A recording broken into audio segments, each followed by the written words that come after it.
مگر اے عالم اسلام، تم اپنا نصیب تو جگاؤ، اپنا مقدر تو روشن کرو، اور تمہارا مقدر محمد مصطفیٰ کے قدموں سے روشن ہوگا۔ ان قدموں سے لپٹ کر رو، خدا کو محمد مصطفیٰ کی محبت کے واسطے دے دے کر رو، اور خدا سے آسمان سے وہ نور طلب کرو اپنے لیے، جس کی روشنی میں نہ صرف یہ کہ تمہارے مقدر جاگ اٹھیں گے بلکہ تمام دنیا کا نصیب جاگ اٹھے گا۔ آج دنیا کی بقا اور دنیا کی بہبود تم سے وابستہ ہو چکی ہے۔ اے محمد مصطفیٰ کے غلاموں، اٹھو اور اس نصیب کے لیے اپنے آپ کو صاف اور روشن، صاف تو کرو، پاک تو بناؤ۔ یہ نور گندے ناپاک دلوں میں نہیں اتر سکتا۔ اپنے کردار کی کیوں فکر نہیں کرتے؟ اپنے دلوں کی کجیاں کیوں دور نہیں کرتے؟ اگر تمہارے دلوں میں گناہوں کے اندھیرے اسی طرح موجزن رہیں گے تو خدا کی قسم محمد رسول اللہ کا نور آپ کے دلوں میں جھانکے کبھی نہیں۔ باتیں کرتے ہو محمد رسول اللہ کی عشق کی اور محبت کی، اور اپنے دلوں کو اندھیروں کی آماج کا بنا رکھا ہے۔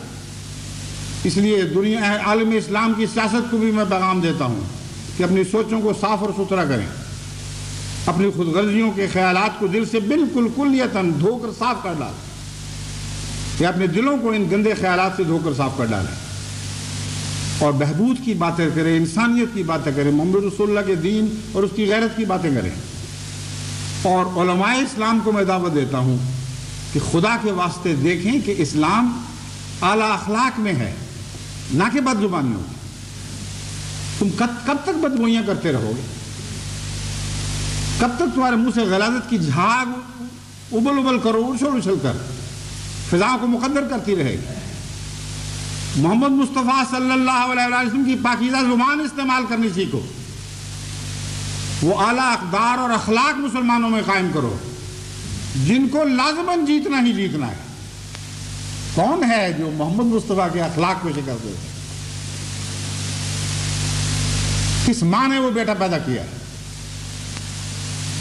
دنیا کی اربوں مائیں ایک بھی ایسا بیٹا نہیں پیدا کر سکتی، اور سارے مل کے بیٹے پیدا کریں وہ بھی محمد رسول اللہ کی سنت کو شکست نہیں دے سکتے۔ یہ جیتنے والی سنت ہے، یہ غالب آنے والی سنت ہے، اسی لیے کائنات کو پیدا کیا گیا تھا۔ اسی سنت پر انسان کا نیک انجام ہوگا، ورنہ بد انجام ہوگا۔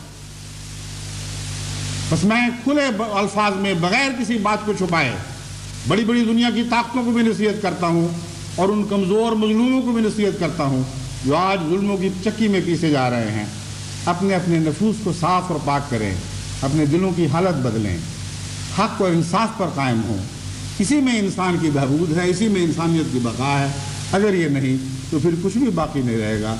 اللہ تعالیٰ ہمیں توفیق عطا فرمائے کہ ہم حضرت صلی اللہ علیہ وآلہ وسلم کی سنت کو اپنے اخلاق، اپنے کردار میں جاری کریں، اور اسی سنت سے دنیا کی نئی تقدیر بنائیں، نیا نقشہ دنیا میں ابھرے۔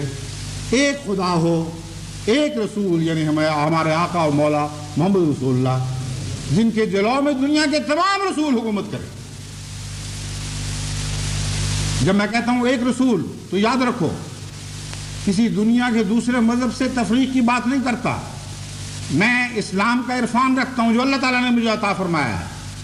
میں جانتا ہوں کہ محمد رسول اللہ کی حکومت کا ہرگز یہ مطلب نہیں کہ تمام رسولوں کو مٹا کر یہ حکومت قائم کی ہوگی۔ آپ تمام رسولوں کے آقا اور سردار ہیں، آپ کے جھنڈے تلے ہر رسول کا جھنڈا دنیا میں گاڑا جائے۔ اگر آپ کا جھنڈا بلند ہوگا تو خدا کی قسم آدم کا جھنڈا بھی بلند ہوگا، اور نوح کا جھنڈا بھی بلند ہوگا، ابراہیم کا جھنڈا بھی بلند ہوگا، موسیٰ کا بھی بلند ہوگا، اسحاق کا بھی بلند ہوگا، اور اسماعیل کا بھی بلند ہوگا۔ محمد مصطفیٰ کے جھنڈے تلے عیسیٰ کے جھنڈے نے بلند رہنا ہے، ورنہ ان جھنڈوں میں سے کسی جھنڈے کو کوئی رفعت نصیب نہیں ہوگی۔ یہ وہ مقدر ہے جو آسمان سے بنایا گیا ہے، جسے میں نے نہیں بنایا، نہ دنیا کی کوئی طاقت اس مقدر کا تصور کر سکتی ہے۔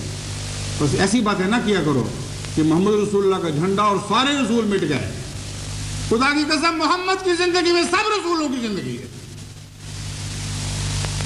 محمد مصطفیٰ زندہ ہوں گے تو ساری دنیا کے رسول اگلے اور پچھلے زندہ ہو جائیں گے۔ یہ وہ وقت ہوگا جب رسول اکٹھے کھڑے کیے جائیں گے، یہ وہ وقت ہوگا جس کی قرآن کریم میں پیشگوئی کی گئی. بس اے احمدیو، تم سے یہ وقت مقد باندھا جا چکا ہے، تمہاری قسمت کے ساتھ اس وقت کی ڈور باندھی گئی. اللہ تعالی ہمیں توفیق عطا فرمائے کہ ہم اس عالمی نظام کو دنیا میں ایک دفعہ کیا پہلی دفعہ دنیا میں اس کو جاری اور ساری کر کے دکھائیں کہ مشرق سے مغرب تک اس نور کی حکومت ہو جو لا شرقیتم ولا غربیہ. مشرق سے مغرب تک اس ایک محمد کا جھنڈا بلند ہو، جس کے جھنڈے تلے تمام رسولوں کے جھنڈے سر بلند ہوں، جس کے جھنڈے تلے ہر قوم کی گردن بلند ہوگی، مگر دل خدا کے حضور جھکے رہیں گے، اور خدا کے حضور عجز ہی سے ساری رفعتیں ہیں. اللہ تعالی ہمیں اس کی توفیق عطا فرمائے.